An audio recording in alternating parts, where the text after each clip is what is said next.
Tuhan, kita ketemu lagi di pagi hari ini. Saya ajak kita untuk berdoa sebelum membaca dan merenungkan firman Tuhan. Mari kita berdoa. Ya Bapa di sorga, dalam nama Tuhan Yesus Kristus, biarlah kerajaan-Mu terjadi atas hidup kami.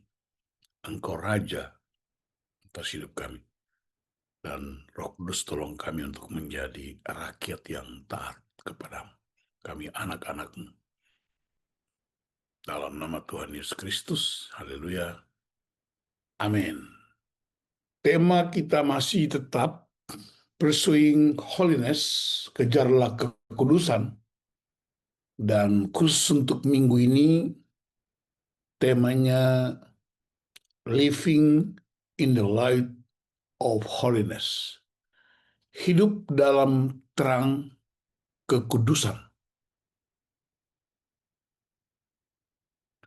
Ayat utama yang dipakai untuk Living in the Light of Holiness berdasarkan Efesus pasal 5 ayat 8. Memang dahulu kamu adalah kegelapan, tetapi sekarang kamu adalah terang di dalam Tuhan.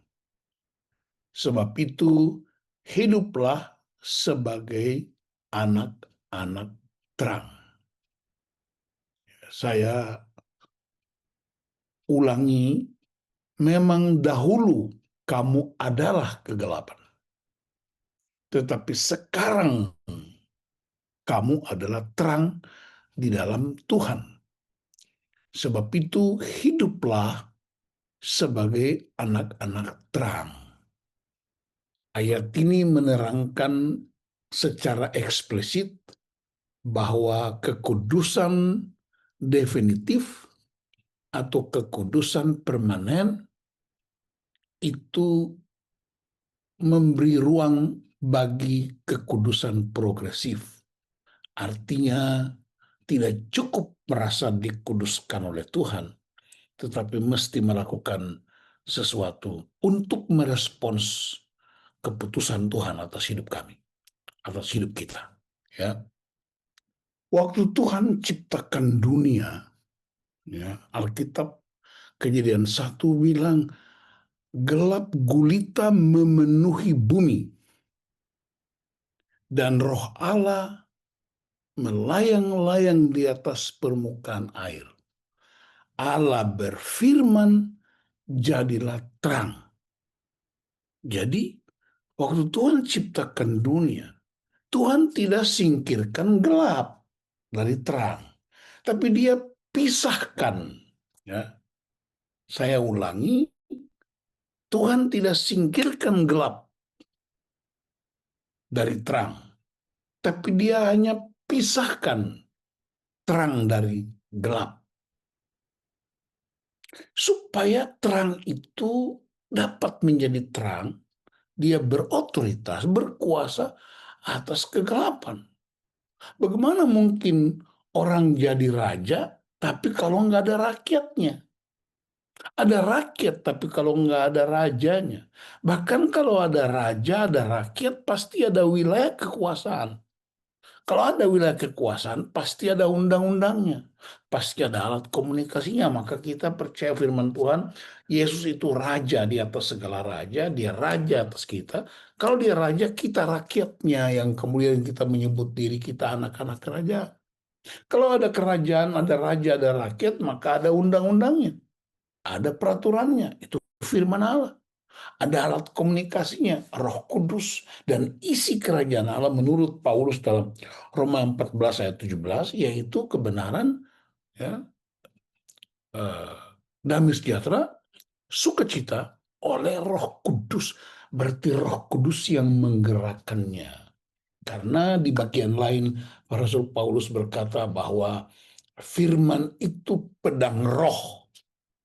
Jadi saudara perhatikan sejak awal di Kejadian 1, ketika ada pertemuan, perjumpaan antara roh Allah dan firman Allah, maka terang jadi. Terjadi di atas apa? Gelap gulita yang memenuhi bumi itu. Jadi kalau mau hidup kita terang, maka mesti ada dua kekuatan ini bekerja, yaitu firman dan roh. Kalau mau keluarga kita mengalami terang, hubungan suami istri terang, terang itu artinya menjadi saksi, menampilkan gaya hidup kerajaan Allah, maka tidak ada cara yang lain. Dan itu bukan tips dari para ahli teologi, tapi ini Alkitab bilang sejak awal di Kejadian 1, ayat 1, 2, 3, dan 4 itu dia terbuka itu. Yang membuat hidup kita terang, keluarga kita terang, pelayanan kita terang, pekerjaan kita terang, itu firman dan roh Allah. Jadi mesti ada perjumpaan yang dahsyat itu. Rasul Paulus menjadi terang karena firman dan roh Allah berjumpa dengan dia di dalam di kota Damsyik itu dan seterusnya, ya. Jadi sekali lagi ingatlah bahwa Allah tidak, jangan berdoa supaya gelap tersingkirkan. Jangan berdoa supaya Tuhan jauhkan kegelapan dari kita. Berdoa supaya Anda punya firman dan Roh Kudus untuk mengalahkan kegelapan. Nah, dan karena itu suatu ketika Yesus berkata, kamu adalah terang. Itu identitas. Jadi orang hidup kekudusan itu mesti menjadi terang bagi orang lain. Mari kita lihat kalau begitu apa tanda-tanda gelap dan terang. Ya, menurut Alkitab, bukan menurut saya. Jadi kalau kita sampaikan firman Tuhan, jangan bilang menurut saya, kamu nggak ada firmannya. Menurut Alkitab, menurut firman Allah. Efesus 5 ayat 8a. Memang dahulu kamu adalah kegelapan. Kalau begitu, kegelapan itu apa? Alkitab menjelaskannya dengan begitu terang benderang. Kegelapan itu percabulan, kecemaran, hawa nafsu, penyembahan berhala, sihir, perseteruan, perselisihan, iri hati, amarah, kepentingan diri sendiri, percideraan, roh pemecah, kedengkian, kemabukan, pesta pora. Ya. Dan ayat terakhirnya dia bilang, yang melakukannya semuanya itu tidak mendapat bagian dalam kerajaan Allah.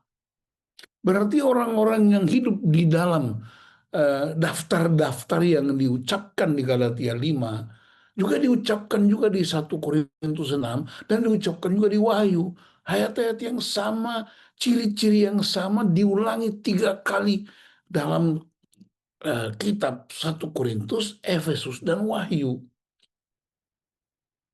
Tidak mendapat bagian dalam kerajaan Allah. Artinya apa? Berada di luar otoritas Yesus sebagai Raja. Artinya apa? Dia bukan anak kerajaan Allah. Dia pasti anak kerajaan dunia. Karena ini ciri kegelapan. Kegelapan itu bukan malam yang pekat, tidak ada lampu. Kegelapan itu bukan mati lampu. Kegelapan itu sistem dunia yang melawan sistem kerajaan Allah. Firman Allah. Mungkin dia sudah hamba Tuhan, dia seorang pemberita firman, ya dia seorang uh, uh, pekerja dan pejabat, tapi gaya hidupnya masih terikat dengan percabulan, kecemaran, hawa nafsu, menyembah berhala, seterus, selisih, iri hati, amarah, ya, kepentingan diri, pencitraan, roh pemecah, kedengkian, kemabukan, pesta pora. Pesta baik, tapi kalau udah pesta pora, itu artinya hidup dalam kedagingan, maka mereka disebut orang-orang yang berada di luar kerajaan Allah. Dia tidak bisa mengakui Yesus dan hidupnya berada di luar otoritas. Ya, itu ciri-ciri kegelapan. Karena itu kita nggak perlu saling menghakimi, nggak perlu saling tuduh, nggak perlu saling bikin daftar orang-orang itu. Tapi masing-masing kita di grup ini, di Kingdom Generation Prayer ini, termasuk di keluarga kita, mari kita bikin tracing back. Kita lakukan semacam apa namanya itu check up rohani ya. Kalau orang suka check up kesehatan jasmani, maka kita juga mesti check up jiwa kita, check up rohani kita. Nanti saya kasih tahu caranya. Ya, saya setiap minggu minimal eh, 1 bulan 4 kali atau kadang-kadang 3 kali saya check up kesehatan saya. Saya pergi ke dokter atau ke apotek untuk cek gula darah, cek kolesterol, cek asam urat, cek untuk mengetahui posisi saya dalam kesehatan tubuh saya itu kayak apa. Supaya saya bisa memutuskan, dokter bilang kamu, bapak nggak boleh makan ini, bapak harus begini, harus begini. Karena itu cek kesehatan tuh. Tapi kita juga mesti cek kesehatan rohani kita. Kita nggak ke dokter, tapi kita pergi ke Tuhan melalui apa? Firman-Nya. Firman Allah yang bisa memberitahukan ke kita, kamu sedang tidak sehat, kamu sakit. Itu ciri-ciri orang yang hidup dalam kegelapan. Nah, kalau begitu, apa ciri-ciri terang? Ayat 5b sampai 9 itu Efesus 5. Tetapi sekarang, haleluya. Jadi ada perbandingannya, ada progresnya, ada pemindahan. Keluar dari dan masuk ke dalam. Tetapi sekarang, boleh ucapkan di tempat Anda masing-masing, tetapi sekarang kamu adalah terang, saya adalah terang. Terangnya di mana? Di dalam Tuhan sumbernya. Kalau terang tanpa Tuhan itu beda lagi. Di dalam Tuhan. Sebab itu hiduplah sebagai anak-anak terang. Jadi ini identitas ini. Ya, kekudusan itu identitas Allah, kita kudus maka kita kudus. Allah itu terang maka kita menjadi anak-anak terang. Dan ciri-cirinya diberitahu dengan begitu gamblang tanpa perlu penjelasan lebih rinci ya hidup. Karena terang hanya berbuahkan kebaikan, keadilan, dan kebenaran. Berarti gelap buahnya ketidakbaikan, ketidakadilan, dan ketidakbenaran. Nah, baru kemudian Paulus merincikan buah roh itu. Tetapi buah roh ialah kasih, sukacita, damai sejahtera, kesabaran, kemurahan, kebaikan, kesetiaan, kelemah lembutan, penguasaan diri. Saya nggak perlu terangkan itu. Dia namanya buah roh. Ingat, buah roh artinya roh punya buah, kata orang Ambon. Ingat, buah mangga berbuah mangga. Buah durian, buahnya durian. Pohon durian. Pohon durian buahnya durian. Pohon nangka buahnya nangka. Nah, kalau buah roh berarti akarnya buahnya pohonnya roh itu kan pakai kata buah, metafora tentang sesuatu yang berbuah. Ini kecuali di Ambon satu-satunya. Di dunia ini cuma di Ambon pohonnya beda dengan daun apa buahnya. Buah semangka berdaun sirih. Itu lagu Guru Pesolima. Ya. Di lagu itu saya cari tahu kebenarannya kenapa Brui nyanyikan buah semangka berdaun diri, berdaun sirih, buah semangka berdaun sirih. Rupanya hidup orang itu kelihatannya terang, tapi gaya hidupnya gelap. Tidak sama. Di gereja dia terang, di dunia dia gelap. Di marketplace dia gelap. Itu yang disebut buah semangka berdaun sirih itu. Jadi perhatikan perbandingan ciri-ciri gelap dan ciri-ciri terang. Nah, apa yang harus kita lakukan? Hidup dalam terang kekudusan berarti tidak netral. tetapi berpihak kepada kebenaran ilahi, radikal, berani beda, ya. Tidak netral, tidak kompromi. Paulus itu dia radikal dengan kejahatannya sebelum dia dilawat Tuhan di kota Damsyik. Tapi begitu dia berjumpa dengan Kristus, dia radikal dengan Kristus. Jadi tidak abu-abu, tidak kompromistis. Harus bertentangan langsung itu, radikal. Jahat sekarang terang, radikal. Nggak ada komprominya. Itu prinsip-prinsip Alkitab, prinsip-prinsip anak kerajaan. Ya. Nah, ada 4 ciri orang yang hidup dalam terang kekudusan. Cirinya ini, saudara perhatikan aja. Karena saya nggak bikin pertanyaan, jadi ikuti aja nanti diskusi. Yang pertama, orang yang hidup dalam terang kekudusan, dia sadar betul. Spiritual awareness. Sadar roh. Artinya sadarlah bahwa Tuhan ada di rumahmu, Tuhan ada di mobilmu, Tuhan ada di hotelmu, Tuhan ada di pekerjaanmu, Tuhan itu berotoritas. Anda bisa tipu siapa saja, tapi Anda nggak bisa tipu Tuhan. Anda bisa tipu istrimu, tipu suamimu, tipu gembalamu, tapi Anda nggak bisa tipu Tuhan. Tapi kan tuh orang nggak lihat, tapi Tuhan lihat. Sadar betul itu. Ya, ada banyak orang hidup menyebut diri Kristen, tapi nggak sadar-sadar. Sadar Tuhan ada. Kesadaran ini mesti dibangkitkan terus-menerus. Supaya orang kita tidak sembarangan di jalan raya, tidak sembarangan di rumah, tidak sembarangan di tempat pekerjaan, tidak manipulatif, tidak korupsi, tidak curi sana sini, ya.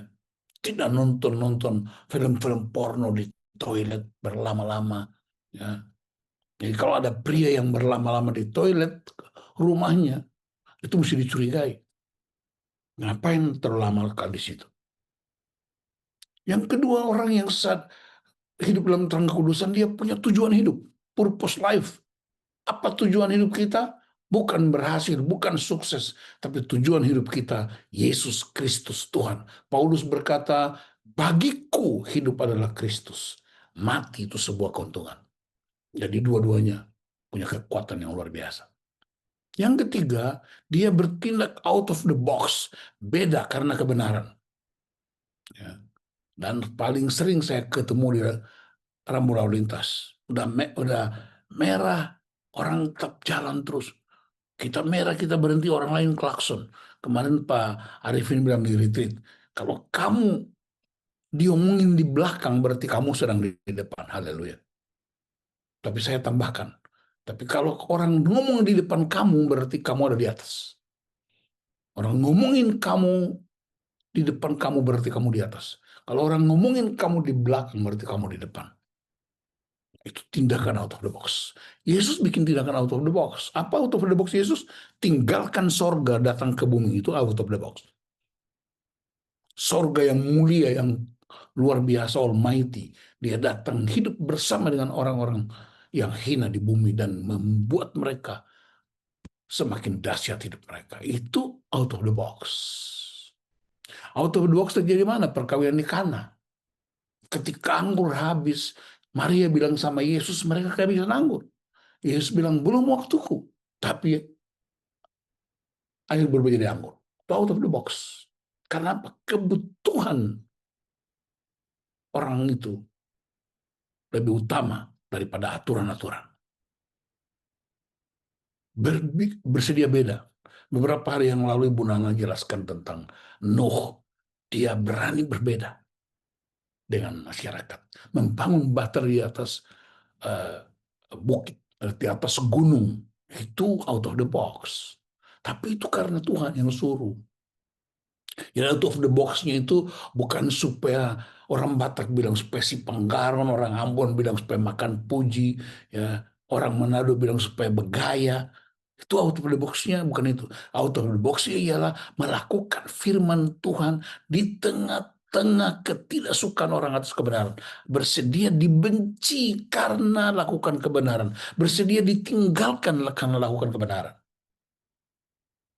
Dan yang keempat, orang yang hidup dalam terang kudus, kekudusan ialah punya final destiny, menetapkan tujuan akhirnya, bukan ikut-ikutan.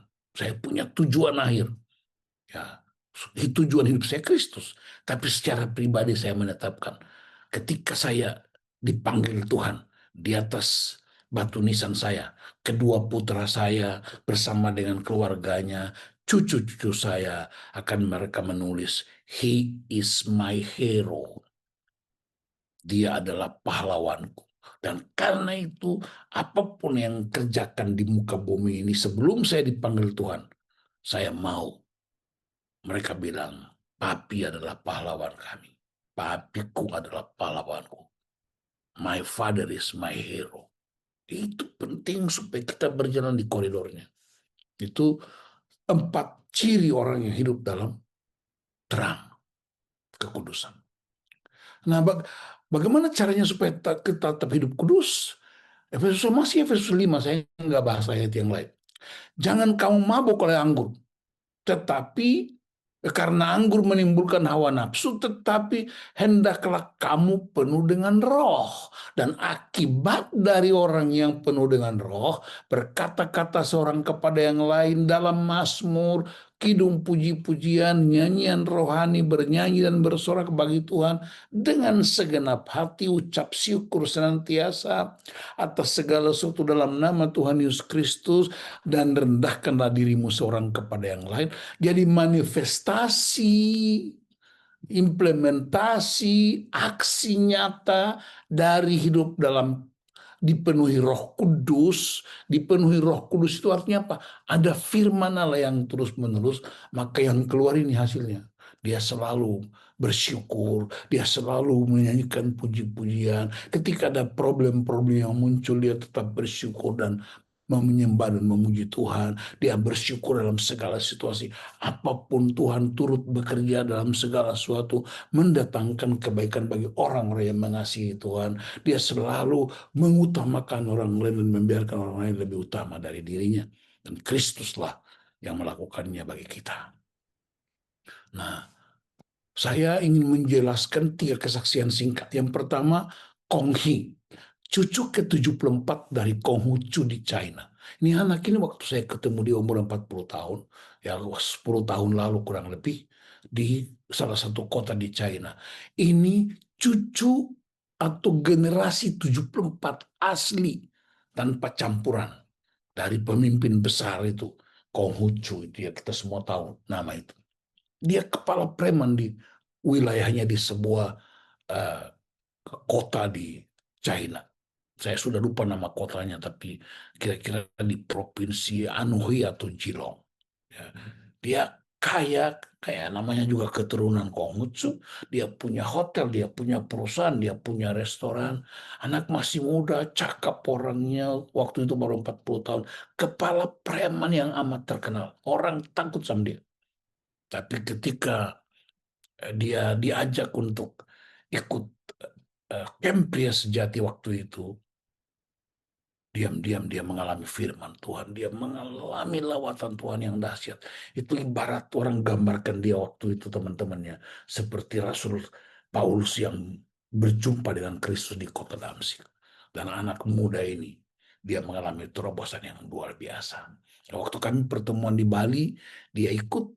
Lalu kemudian saya bawa dia ke Batam. Dan waktu perayaan Imlek, ya, perayaan hari Imlek itu orang-orang Chinese, nenek-nenek, kakek-kakek, pokoknya MC-MC itu mereka kumpul di Batam, di sebuah gereja yang besar, kemudian dia bersaksi. Ada yang sudah Kristen, ada yang masih percaya pada Konghucu, mereka masih Buddha.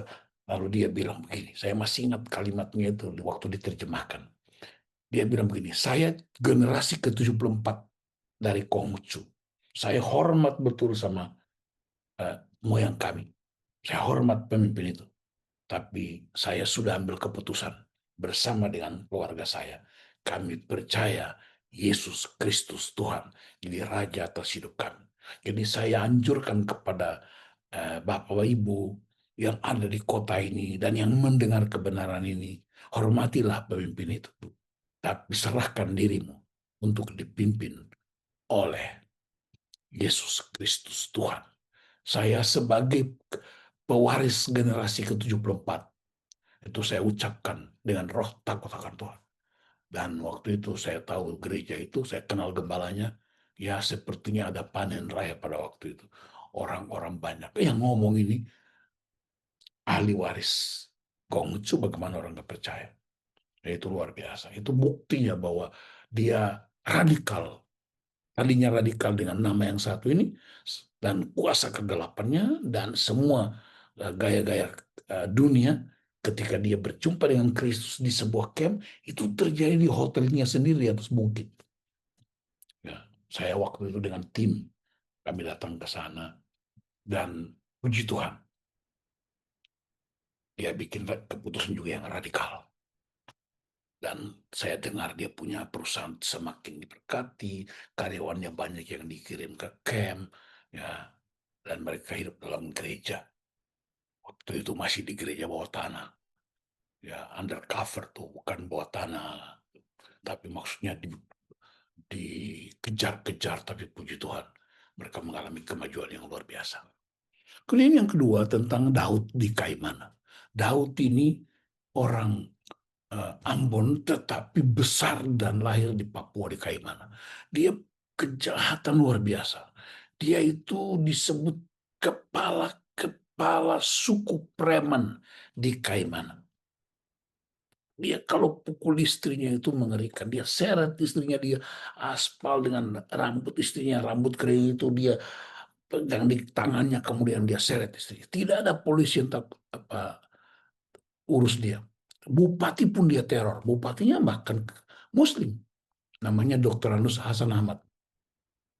Lalu tidak tahu bagaimana caranya. Orang ajak dia ikut camp. Duduk paling belakang. Waktu saya sampaikan firman Tuhan, sebelum altar call ada satu panitia datang ke saya. Dia bilang, Pak, Bapak yang di belakang itu, yang badan besar dan hitam itu kepala preman di sini. Doakan dia. Dia dipaksa datang dan dia mau ikut. Waktu saya altar call dia, orang lari ke depan, dia termasuk. Waktu dia maju ke depan, tiba-tiba dia terlempar ke belakang. Nah, akhirnya semua fokus kami untuk kurus dia, didoakan sampai dia manifestasi, dipulihkan. Apa yang terjadi? Sehari Seninnya dia masuk kantor, karena dia pegawai negeri. Bupatinya heran, karena biasanya dia datang pukul meja bupati untuk minta uang. Dia premannya di kantor juga. Tapi setelah dia dipulihkan itu, hari Seninnya, Bupati bilang sama stafnya Daniel yang juga adalah sekretaris panitia camp. Daniel, itu Daud Kak.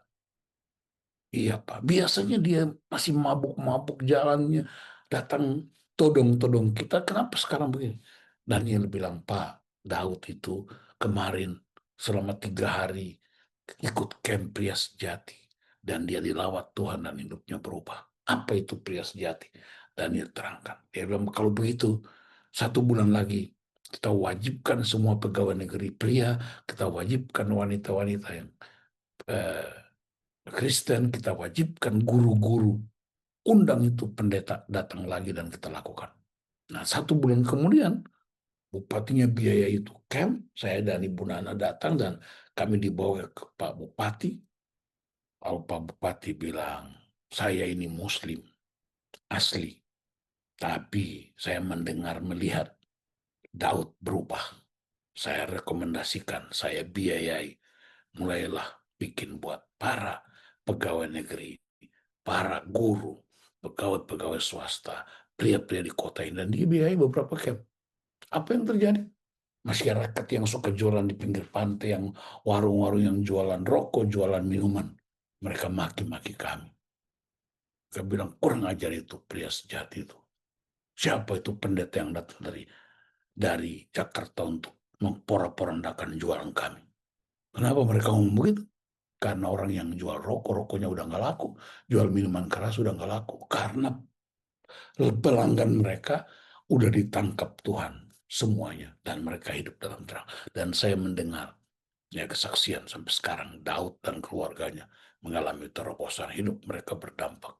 Dan bupati itu ya dia hadir di KKR di kota waktu saya habis khotbah, kami rame-rame yospan.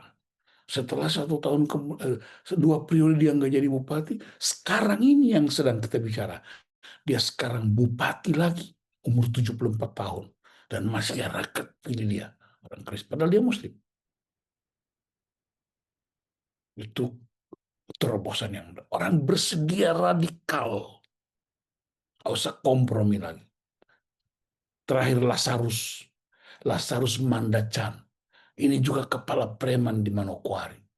Malam itu dia bawa perempuan, bukan istrinya, ke sebuah hotel. Sementara hotel itu panitia udah siapkan kami akan camp di situ. Jadi di depan hotelnya maupun di aulanya, di samping kiri kan tempat parkirnya tulisan-tulisan tentang pria. Hadirilah pria sejati bla bla bla.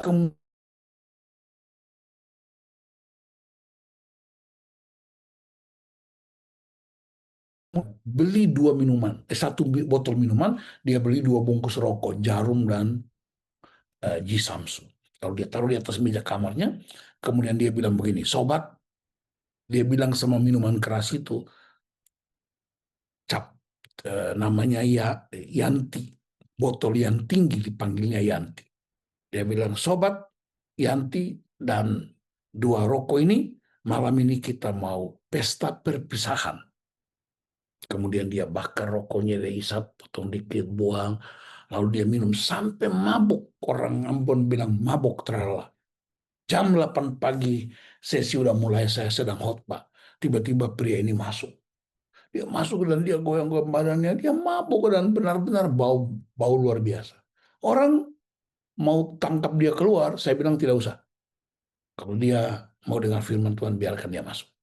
Setelah selesai sesi prakem, kami datang doakan dia. Lalu dia berlutut, dia bilang begini, ah pendeta, orang semua tahu saya di kota ini, saya mabuk, saya main perempuan, saya kejahatan. Tapi saya lihat tulisan-tulisan di hotel ini. Tadi malam saya suruh perempuan itu pulang. Saya tidak bikin apa-apa dengan dia. Saya kasih dia uang. Tapi saya baca tulisan-tulisan ini. Hati saya itu luar biasa. Di jamaah Tuhan saya merasa ini waktu Tuhan. Saya minta Pak Pendeta doakan saya. Kalau kami doakan dia, dia pelepasan. Dan dia mulai ikut camp sampai selesai. Dan hidupnya mengubah. Jadi 2 pria ini menjadi ikon. Baik satu di Kaimana, di ya Kaimana itu daerah dekat Fak-Fak. Lalu satu lagi di Manokwari. Dan mereka sampai sekarang masih konsisten dengan prinsip radikal. Tinggalkan semuanya. Total. Dan sekarang mereka jadi fasilitator. Saya dengar Daud masih tetap pegawai negeri, tapi dia sering kali melayani anak-anak Kristen di kantor bupati. Lalu Lazarus sekarang menjadi seorang penginjil yang mulai menyebar datang ke beberapa daerah pedalaman. Itu buah dari perjumpaan dengan firman Tuhan. Dan mereka bikin keputusan radikal. Kesimpulan kita, keempat kesimpulan ini saudara capture aja. Ini yang jadi diskusi masing-masing orang. Sharing, tidak ada pertanyaan. Yang pertama, hidup dalam terang kekudusan bukan tujuan, tetapi pola media. Tujuannya supaya Kristus dipermuliakan dan orang lain ikut diselamatkan. Dalam retreat kemarin, Bapak kita, gembala senior kita, Pak Arifin, pakai 3 istilah. Kita sakit, setelah sakit kita menjadi sakti, kemudian menjadi saksi. Sakit artinya kita bergumul dalam padang gurun, hidup dalam berbagai macam tuduhan, berbagai macam cemohan karena hidup belum kebenaran. Tapi kemudian kita dapat kuasa Roh Kudus untuk melakukan tindakan-tindakan out of the box. Dan kemudian kita menjadi saksi. Saksi artinya menceritakan Kristus, tapi sekaligus bukti bahwa Kristus itu Raja di atas segala raja. Ya, istilahnya Pak Timotius waktu kami retreat 2-3 hari lalu. Yang kedua, hidup dalam terang kekudusan berarti tidak netral, tetapi berpihak. Roma 14 ayat 17. Kerajaan Allah bukan dari makanan minuman, tapi oleh kebenaran, damai sejahtera, sukacita oleh Roh Kudus. Jadi kebiasaan bilang, oh nggak apa-apa, oh nggak apa-apa, dia kan lagi belajar. Harus ambil keputusan. Yang ketiga, hidup dalam terang kekudusan berarti memilih sahabat dan komunitas yang baik dan benar. Komunitas-komunitas lama yang masih mabuk, masih merokok, yang masih bicara-bicara kotor, yang masih dengan gaya-gaya hidup lama, yang suka nonton-nonton film, yang suka bicara-bicara, tinggalkan, tinggalkan, tinggalkan. Karena Tuhan akan kasih komunitas-komunitas yang baru. Saya mempraktekkan itu. Ya, ketika saya sungguh-sungguh dipulihkan oleh Tuhan dalam camp tahun 2005, saya tinggalkan semua komunitas itu. Dan Tuhan kasih komunitas yang baru. Ya, beberapa di antaranya Anda yang ada di komunitas kerajaan Allah itu. Dan yang lama-lama tetap saya hormati mereka. Kadang-kadang kalau mereka ajak makan, mereka ajak tidak ini, saya bilang mohon maaf, saya punya kesibukan yang tidak bisa ditinggalkan. Saya putuskan. Sekalipun saya tahu bahwa mereka kemungkinan punya sumber keuangan. Ada menteri, saya punya 3-4 menteri yang teman saya dulu masih di KNPI. Saya memutuskan untuk tinggalkan. Yang keempat, hidup dalam terang kekudusan berarti membiarkan Kristus berkuasa mutlak dalam hidup kita. Tanpa teling-aling-aling. Mutlak. Absolut. Ambil keputusan radikal. Tidak ada kuasa apapun yang menghalangi itu. Ya. Tuhan Yesus memberkati kita semua menjadi anak-anak kerajaan Allah. Hidup dalam terang kekudusan supaya Kristus dipermuliakan. Tuhan Yesus memberkati, kita berdoa. Bapak, terima kasih, hamba-Mu terbatas. Waktu yang tersedia ini kami gunakan untuk mendengar firman Tuhan. Dan ampuni kami jika kami masih dalam kegelapan. Tolong kami Roh Kudus untuk radikal berpisah dari semua yang gelap, yang menyakiti hati Tuhan. Dan kami mau masuk hidup di bawah otoritas kuasa kerajaan. Datanglah kerajaan, biarlah kehendak-Mu di bumi, di rumah kami, di pekerjaan kami, di marketplace, di mana-mana kami ada. Kerajaan-Mu terjadi dalam nama Tuhan Yesus Kristus. Haleluya. Amin.